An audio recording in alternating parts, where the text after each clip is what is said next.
Я благодарю вас за то, что вы нашли время и уделяете его нам. Спасибо вам, что пригласили. Расскажите, пожалуйста, о себе, где вы родились и росли, и какая атмосфера царила в вашей семье. Я родилась в семье советского офицера, родилась в городе Ковров Владимирской области. Моя семья очень много в силу папиной работы ездила по стране, мы жили за границей. Уже в школу я пошла в Тбилиси, где он занимал довольно-таки высокую должность военную. Была семья так, наполовину творческая, наполовину очень суровая. Папина сторона была очень серьезная и суровая. Мамина сторона была творческая, потому что мама по природе своей очень творческий человек, обожала музыку в молодости. Она пела, выступала на сцене в самодеятельных коллективах. Я думаю, что благодаря ей я и пошла в музыкальную школу и закончила ЦМШ, это школа для одаренных детей в Тбилиси. Потом поступила в консерваторию, закончила Тбилисскую консерваторию и приехала уже сюда, в Сухум, работать в музыкальное училище. И с тех пор моя творческая биография длится уже сколько лет. Сейчас скажу, с 1984 года я работаю в стенах этого учебного заведения. В период войны музыкальное училище по понятным причинам не могло функционировать. Расскажите, что было после окончания войны, с какими трудностями сталкивались вы и ваши коллеги, люди творческого труда, как возрождали музыкальное искусство в тот нелегкий период. Это самый интересный, по-моему, для меня период. И это действительно то время, которым я могу с точностью сказать, что я горжусь тем, что была рядом с людьми, которые возрождали культуру Абхазии. Да, и я действительно горжусь тем, что я работала рядом с великими музыкантами. Это Марина Шамба, Манана Шамба, Вилли Чакмач, Родион Хагба, прекрасная наша пианистка Алла Оторба, Гулиза Авицба. Ну и я, конечно, это был такой вот костяк людей, которые, несмотря ни на что, нам не платили зарплату. Мы это делали бескорыстно, безвозмездно. И очень символично, что местом, где могли мы возрождать эту культуру, был Пицунский храм. Это Божье место. И я думаю, благодаря помощи Боженьки мы смогли сделать то, что должны были делать очень многие. Ну, к нашей всеобщей радости эти годы прошли на таком позитиве. Каждый раз мы видели, что народ приходит, народ слушает.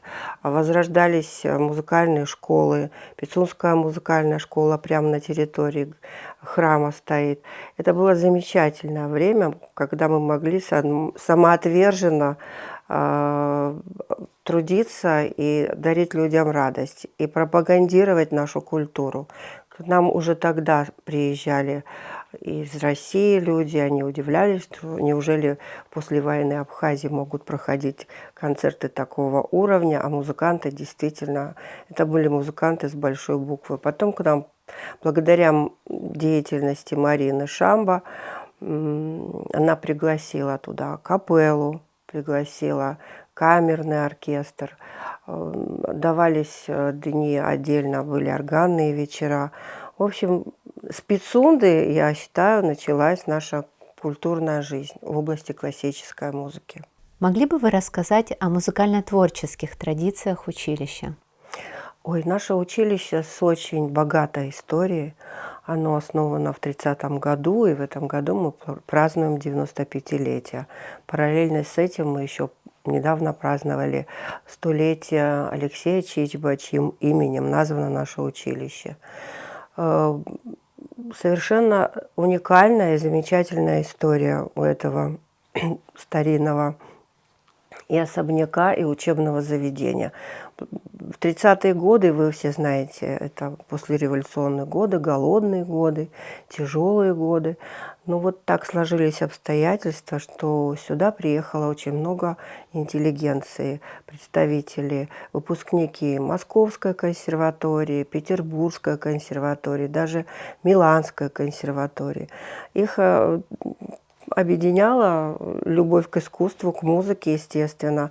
Но несмотря на то, что это были сложные годы, как я говорила, благодаря усилиям Нестора Лакоба и такого известного музыканта, как Ковач, он основатель, основоположник и первый директор музыкального училища, благодаря их усилиям открыли музыкальный техникум в доме купца Нинуа, в котором мы сейчас располагаемся. Несмотря на то, что это частный дом, он устроен очень удобно для того, чтобы там были и музыкальные классы, и зал у нас два зала, один малый, другой большой, и все располагает к тому, чтобы там расцветало искусство. В разные периоды трудились разные личности, знаменитые личности, и такой известный дирижер, всемирно известный дирижер Одиссей Димитриади, какое-то время он здесь работал и исполнял обязанности завуча. Многие из них, это можно разделить историю училища на несколько этапов. И первый яркий такой этап завершился, когда начались репрессии, и много очень людей пострадало, вы знаете, и многие уехали. Пришлось уехать и Ковачу, и многим другим. Ну, потом было время войны, хотя во время войны училище тоже работало, Великой Отечественной войны, и были именитые выпускники. А после войны это уже второй этап, 50-е, 60-е, 70-е годы. Это уже такой вот второй этап расцвета музыкальной культуры. И вот мы недавно праздновали 100-летний юбилей Алексея Чичба. Это как раз с 64 по 72 год. И делали очень интересные доклады наши преподаватели, теоретики. И это время, когда мы стали вот искать фотографии, какие-то данные исторические, ну, мы сами знаем, что это время расцвета. Это когда здесь все приобретало значимость, какую-то вот параллельно развивался и Абхазский театр, и хореографические коллективы, и хоровые коллективы, и симфонический оркестр. Он приобрел уже в эти годы статус государственного симфонического.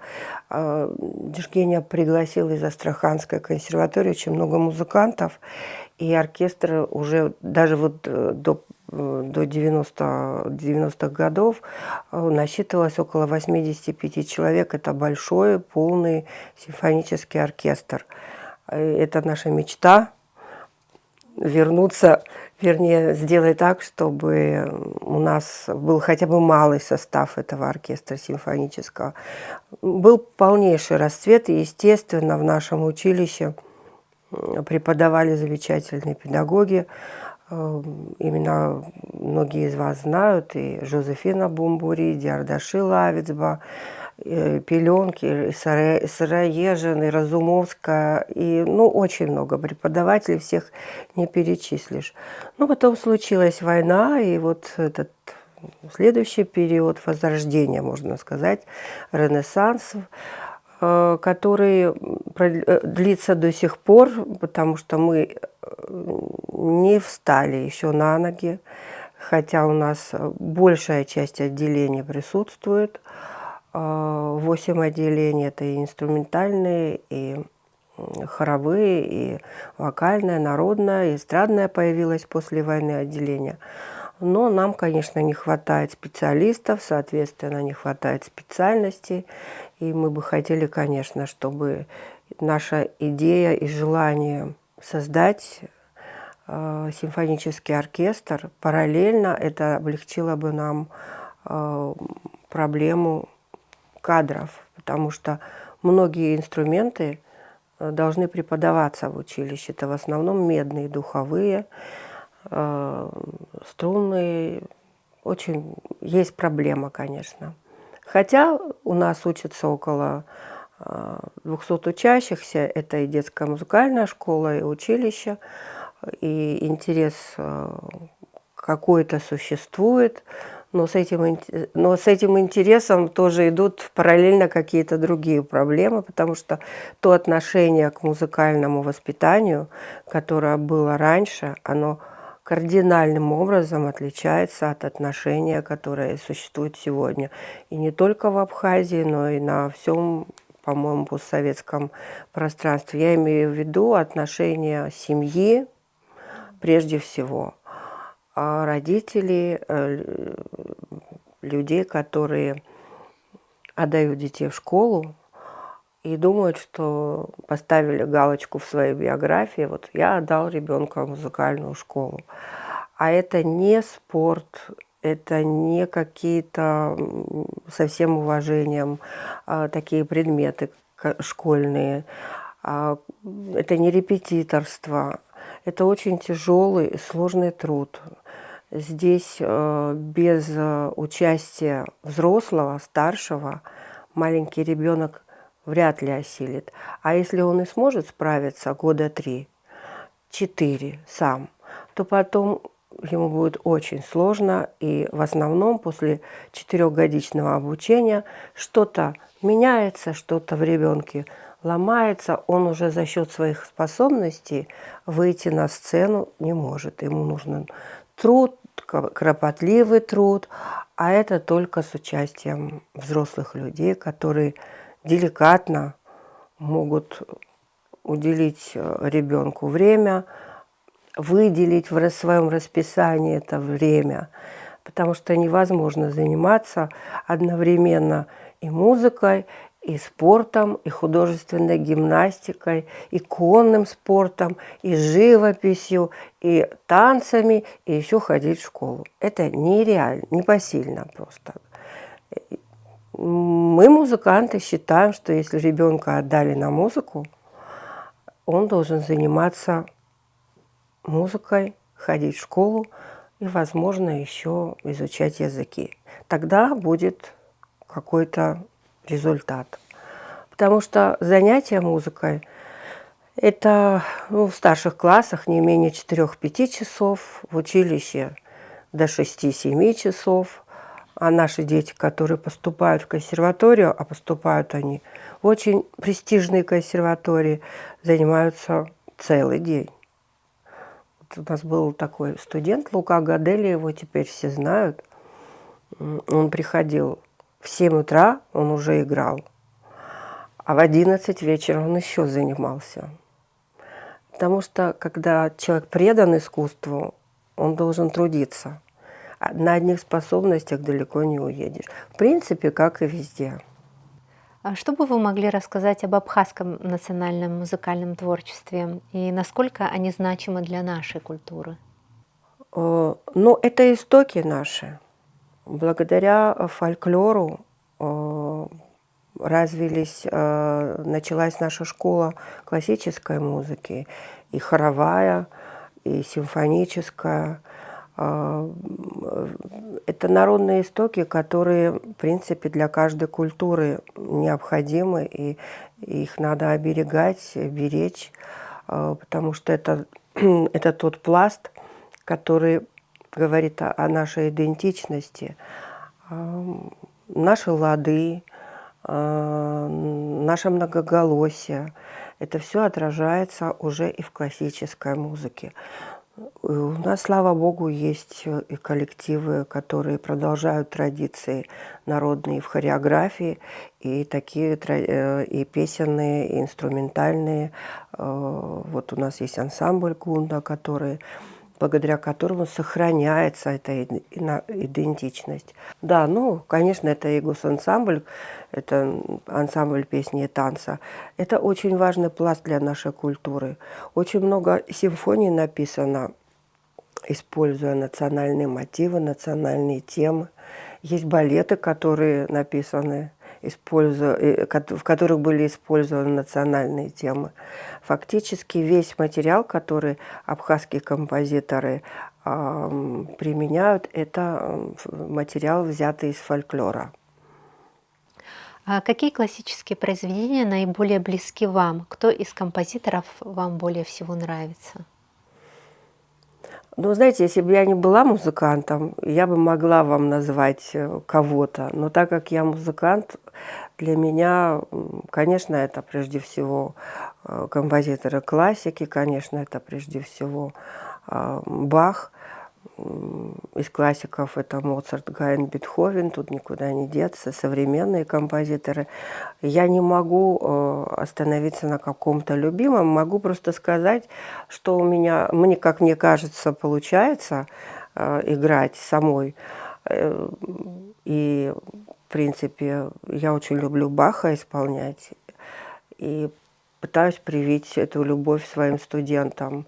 Мне очень близок Шопен, потому что я училась у известного профессора в Тбилисской консерватории Гульдара Кавторадзе, которая была ученицей Генриха Нейгауза. Это был потрясающий педагог Московской консерватории. И Генрих Нейгауз, он гений по исполнению Шопена. И благодаря ей я узнала очень много секретов пианистических, которые помогают мне в исполнении. А когда вы стали руководителем Сухумского музыкального училища, какие перед вами стояли задачи? Какая тогда была атмосфера в коллективе именно в тот период, когда вы возглавили? Да, это был 2002 год.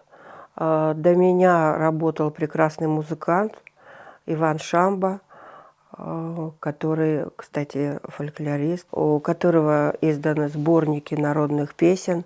Прекрасный музыкант, прекрасный человек. Мы с ними, я уже работала в его бытность, были очень дружны и очень часто беседовали на проблемные темы в области нашей профессии музыкальной. Но потом его перевели на другую должность, а для меня, конечно, это было очень неожиданно, потому что по своей сути я не считала себя руководителем. Мне гораздо интереснее было работать на сцене. Ну, у меня были студенты, но для меня это было удивительно. Ну, а какие задачи были? Задачи были привлечение молодежи, привлечение детей к тому, чтобы они поступали к нам в училище. У нас к тому времени работала музыкальная школа, мы подпитывались этими детьми. Работало у нас 4 школы городские, их выпускники тоже к нам поступали. Но детишек было мало, и тогда мы решили делать образовательные проекты, музыкально-образовательные проекты для детей нашей республики, вне зависимости от того, ходят они на музыку или нет. Это проекты, которые мы проводили в Государственной филармонии. Мы приглашали коллективы из России подпитать наш камерный оркестр и рассказывали детям об истории музыки, о музыкальных инструментах, рассказывали об истории Возрождения, барокко, классицизм. Кстати, у нас филармония всегда была забита полностью, там не было свободных мест, и это было очень интересно детишкам.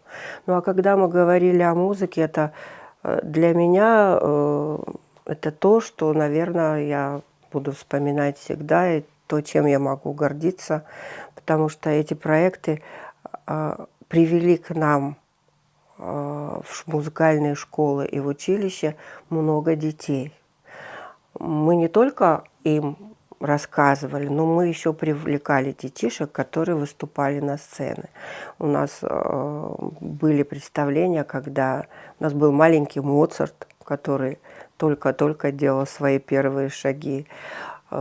Такое театрализованное, можно сказать, представление было. Разные формы мы использовали, но плоды были. К нам приходили дети, учились.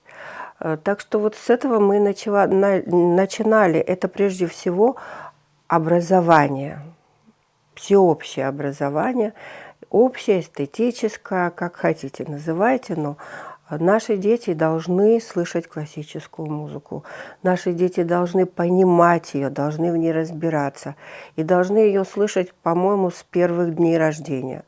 Включайте, мамочки, Моцарта, включайте Баха. Когда дети у вас спят, вам кажется, что они ничего не понимают, но нейронные связи в это время развиваются. Расскажите о проекте «Пиано Дуо». Как возникла идея его создания? Как вы подбираете репертуар, отбираете музыкальные произведения, как репетируете? Это самый милый проект, самый прекрасный проект, по-моему, из всех, которых мы делали.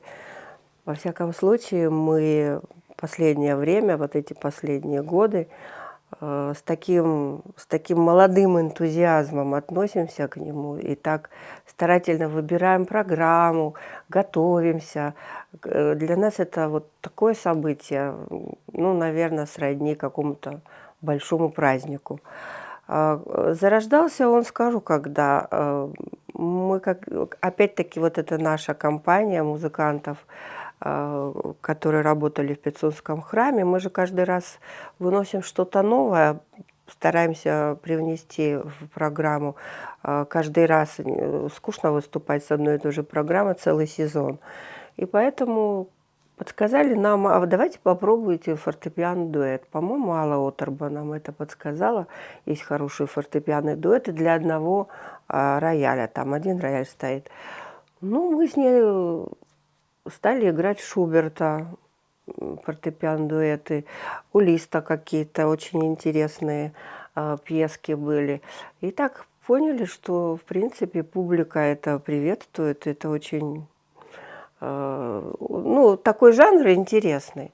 Хотя он не был популярен здесь вообще, да и у нас был предмет фортепианный дуэт, когда мы учились, и мы как-то к нему так относились не очень серьезно. А потом возникла идея, почему бы нам не сыграть этот дуэт с оркестром. Мы к тому времени подружились с нашим маэстро Давидом Терзиан, подружились на проектах детских, где он безвозмездно, бескорыстно, с огромной любовью к детям и профессиональной отдачей занимался своей частью проекта. Даже те детские проекты, я забыла сказать про парад концертов, когда мы приглашали одаренных детишек из музыкальных школ республики и предоставляли им возможность сыграть произведения с оркестром. Вот они играли Баха, Моцарта, Бетховена. Это концерты, написанные для солиста с оркестром. И тогда вот он подставил свое плечо, и мы вместе делали, я считаю, очень большое дело, и по сей день мы продолжаем этот проект, он называется «Парад концертов». И я знаю, что многие школы ждут, спрашивают, когда будет, когда вы будете проводить. Вот единственные года, когда мы не проводили, это года пандемии. Вот, и в этом году у нас просто будет юбилей, мы как-то не можем из-за материальных проблем это все осилить. Вот тогда мы с ним поговорили, в принципе, он отозвался, это ему тоже стало интересно. И стали делать аранжировки, потому что фортепианных дуэтов с оркестром не существует. Есть парочка концертов, которые написал Моцарт. У него есть концерт для двух фортепиано и оркестра. Есть у Пуленко очень интересный концерт. Ну и переложения. Многие делают переложения. У Мендельсона, кстати, есть тоже. Может, что-то я и забыла. Вот. Мы в основном все делали аранжировку для двух фортепиано и отдельно, для оркестра отдельно, потом как-то это совмещали, это сложная работа, нам приходилось отдавать это российским коллегам, которые нам это делали, ну и делали довольно профессионально, мы им благодарны. И вот программа за программой мы уже приближаемся к юбилею нашему. На будущий год будет 10 лет. Я надеюсь, что все будут живы-здоровы, и мы сделаем что-то такое особенное. А какое значение имеет для вас живой концерт на сцене? Для классической музыки с симфоническим оркестром это должно быть не просто в наше время. Ну, для любого артиста выходить на сцену это очень сложно и безумно, безумно, как это вот сказать? Нет, не волнительно. Это безумный праздник. Вот ты боишься, но все равно знаешь, что это праздник, потому что аккумулируется вся энергия, и ты хочешь передать все, что в твоих силах, все самое лучшее, все самое сложное, все самое отработанное, чтобы ничего не потерялось на сцене. Как я говорю своим ученикам, надо готовиться на 150%, чтобы вынести на 100%. Поэтому мы с Гулизой работаем очень много. Помимо того, что каждый из нас занимается, ну, я в качестве директора и педагога, она тоже преподает в 2 местах. Помимо этого мы уделяем с 6 вечера до 12 ночи. Мы работаем в училище каждый день перед концертом обязательно. Либо рано утром, если нам никто не мешает, мы можем все... Ну, в основном это ночные часы. Сторожа нас уже покорно слушают всю эту работу. Ну, что делать? Это сложно. Это и волнительно, и сложно, но безумно радостно. А к концу уже понимаешь, что праздник состоялся, и слава Богу, каждый раз это сопровождается полной отдачей зала. Вот это всегда радостно и всегда приятно, что люди уходят, некоторые плачут, некоторые благодарят, некоторые звонят, и это у них впечатления остаются на долгие годы. Расскажите, пожалуйста, об особенностях каждого музыканта и дирижера. Да. Ну вот могу сказать, что мы одна единая команда. Мы с Гулизой, 2 пианиста, дирижер и, конечно, наш замечательный оркестр. Каждый из оркестрантов – это уже наш друг, это наша семья, и мы с большой любовью относимся к ним. Конечно, мы все разные. У Гулизы я очень ценю одно качество, которое присуще самым лучшим концертмейстерам. Ведь в дуэте играть сложно по одной первой причине. Надо играть, ну, грубо говоря, надо играть вместе. Если звук не будет звучать одновременно, это уже выбивает слушателя, это уже как вот грязная интонация. И так как она очень долго занималась концертмейстерской деятельностью, в принципе, я тоже занималась концертмейстерской деятельностью, мы одновременно дышим, одновременно чувствуем. Мы даже можем, не видя друг друга за пюпитрами, мы даже можем одновременно начать. Но на концерте мы себе такого не позволяем, конечно. У нас есть маленькие секреты начала.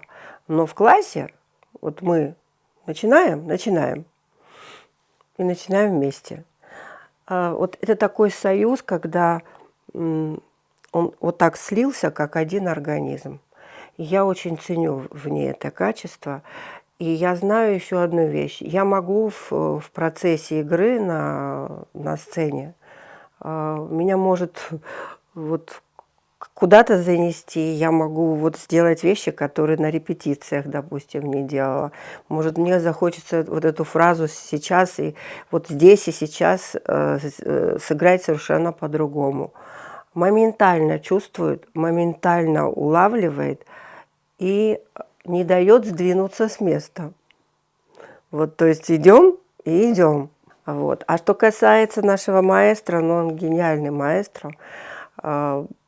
Он работает, во-первых, с нами все время. У нас не проходят такие репетиции, как обычно. Вот так пришел, порепетировал один-два раза. Нет, мы оттачиваем каждое произведение вместе. Мы делаем какие-то штрихи, какие-то фразы, делаем вместе. И это очень важно, когда ты знаешь, что дирижер согласен с твоей фразировкой, с твоей интерпретацией, когда он сам может что-то подсказать. И мы, конечно, прислушиваемся к его мнению. Очень комфортно с ним работать, ну, потому что он мастер своего дела, у него за плечами большой опыт, он работал в Мексике очень долгие годы.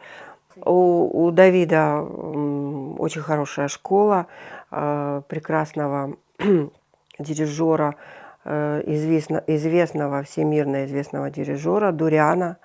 И манера дирижирования, и сама школа дирижирования у него, конечно, великолепная.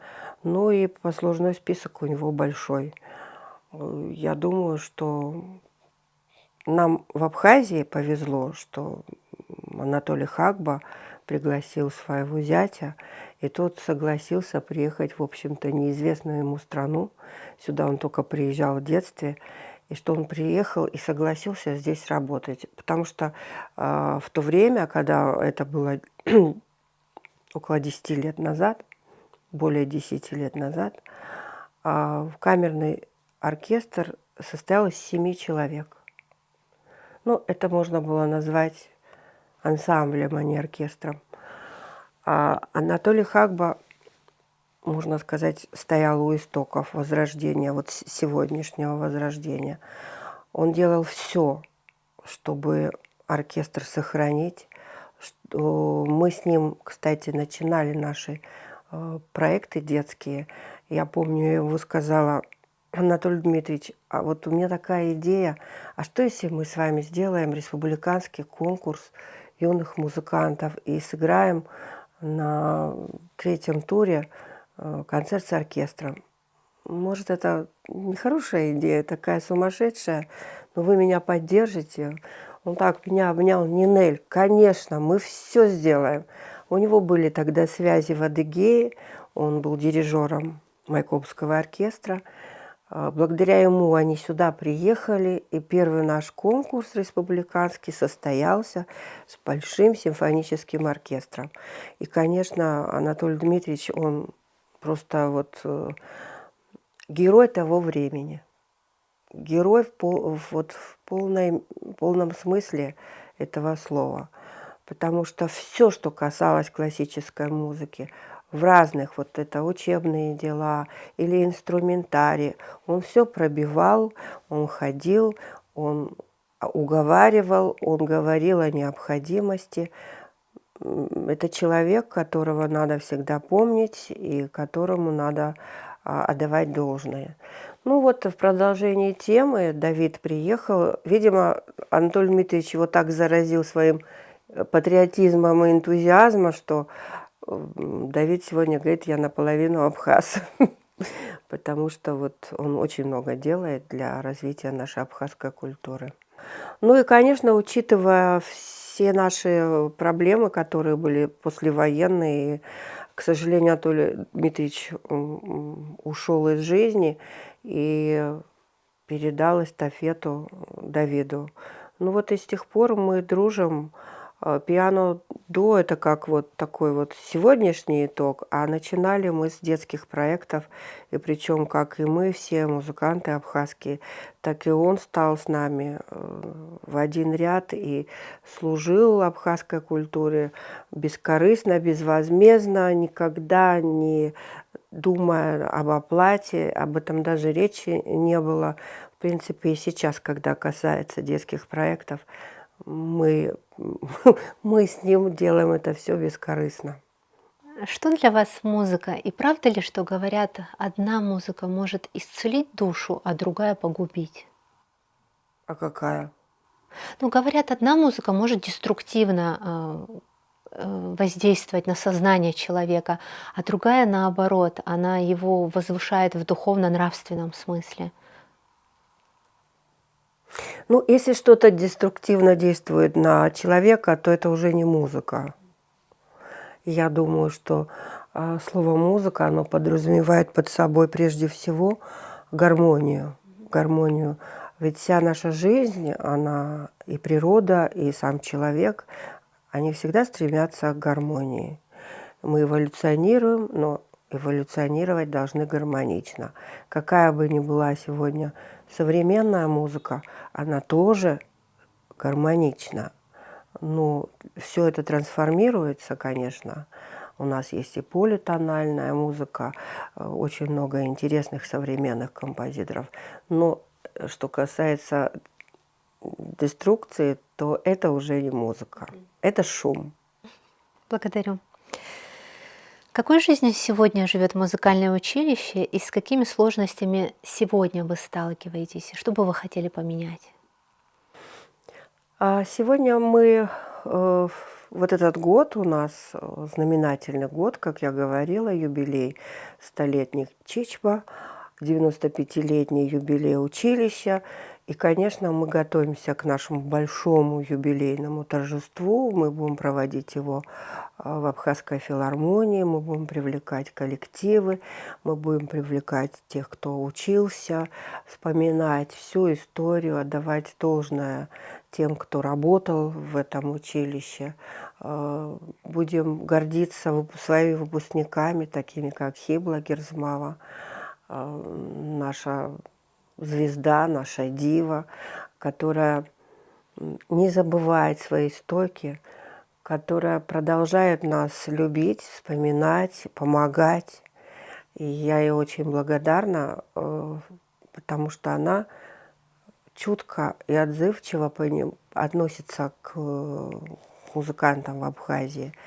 Недавно она нам подарила рояль, сделала ремонт. Кстати, у Хиблы вот это меценатство, оно ей присуще. Чего бы хотелось пожелать и другим нашим выпускникам, которые тоже успешные в России. И по какой-то причине мы благодарны всему. Даже если это будет маленький инструмент, мы благодарны, потому что мы нуждаемся в пополнении нашей материально-технической базы. И должна сказать, что у нас есть еще один такой выпускник. Это Александр Шоуа, который знает каждый в Абхазии и в России. Он недавно приходил к нам в гости, увидел, в каком мы состоянии, увидел нашу входную дверь. Двери наши более 100 лет. Она вся рассыпалась, уже труха. Уже ее реставрировать было невозможно.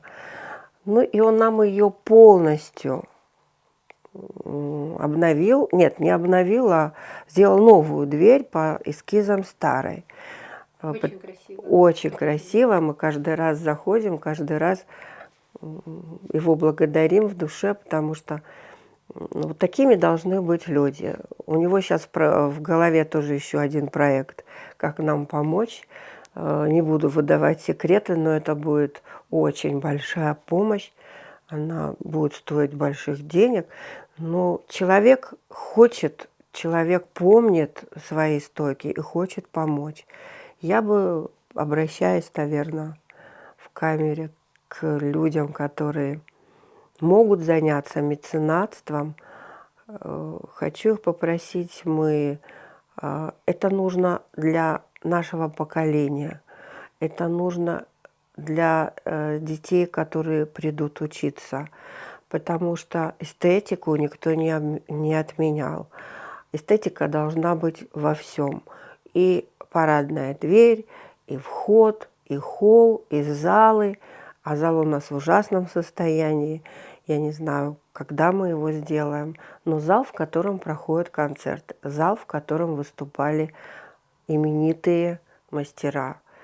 Вот обращаюсь к вам, если сможете, если захотите, то обязательно сможете. Расскажите о молодежи, которая стремится к музыкальному образованию, и поделитесь своими наблюдениями о современных детях, осваивающих музыку. Знаете, вот Пока я работаю в училище вот эти 20 лет, а, особых таких вот изменений в людях, которые хотят посвятить себя музыке, нет. Они все приходят и знают, почему они пришли к нам. Они знают, что они потом будут продолжать свое обучение в консерватории. Они хотят быть музыкантами. И вот, но, к сожалению, это единицы, хотя, наверное, не к сожалению, это, наверное, во всех учебных заведениях есть такие звездочки, которые изначально уже мотивированы на профессию, и изначально бескорыстно любят свое дело. Уже в школе, уже закончив 7 классов музыкальной школы, они очень серьезно относятся к своей профессии. То есть это и выступления на фестивалях, и на концертах, на конкурсах. Все в их биографии уже есть, поэтому они знают, куда они пришли. А с такими детьми, в принципе, работать очень приятно, они не доставляют хлопот. Но есть еще другая категория детей, родители которых видят в них определенные способности, музыкальный слух, кто-то хорошо поет, кто-то хорошо играет, допустим. И они думают, что вот прийти в музыкальное училище – это как доп. Образование. Ну, вот пришел и там по специальности, допустим, спел или что-то сыграл, и на этом все заканчивается. А с этого даже не начинается ничего. Для таких детей, у которых нет багажа, начинается все с теории. Если не будет теории, не получится музыканта. Там и сольфеджио, и музыкальная грамота, и гармония, и все музыкальные предметы, не говоря о общегуманитарных предметах. Все это им либо сложно, либо им это не хочется и не интересно. И вот с такими детишками мы, к сожалению, прощаемся в первом году. Вот в этом году я около 7 человек. Несмотря на то, что мы нуждаемся в кадрах, но пришлось отказаться от них, потому что нет направленности на профессию. И тогда уже мы прощаемся. Ну, хорошими друзьями. Они могут найти себе другое применение, могут найти другие интересы. А те, которые действительно вот хотят учиться, им сложно. Первые 2 курса, конечно, сложно, потому что теория музыкальная, она непростая. Это как математика, как алгебра, геометрия, вот сродни этому. Ну, у нас замечательные педагоги и с большим стажем. Это то, о чем, наверное, надо было говорить в самом начале, когда я пришла работать. Ведь только благодаря вот этому костяку людей, которые получили образование в хороший советский период, в прекрасных советских консерваториях, это и Московская, и Ленинградская, и Киевская консерватория. У нас потрясающие педагоги, у которых настоящая пианистическая, инструментальная, скрипичная и в разных специальностях школа,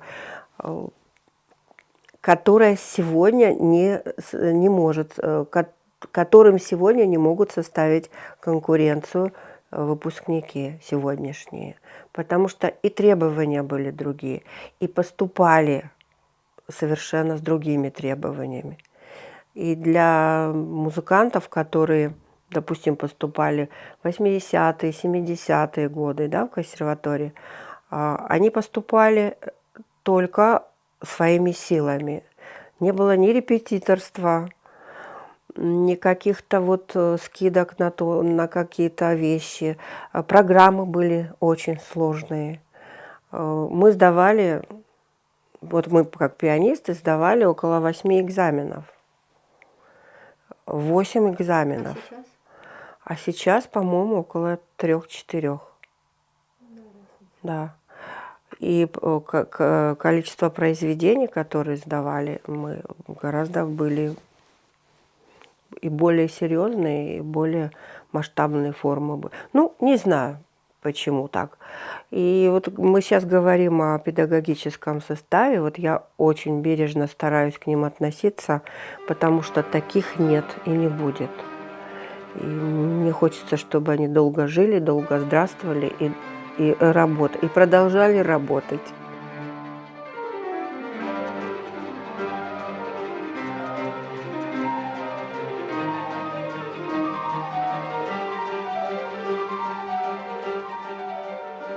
У меня, конечно, есть надежда на то, что вполне обоснованная надежда на то, что впереди нас ждет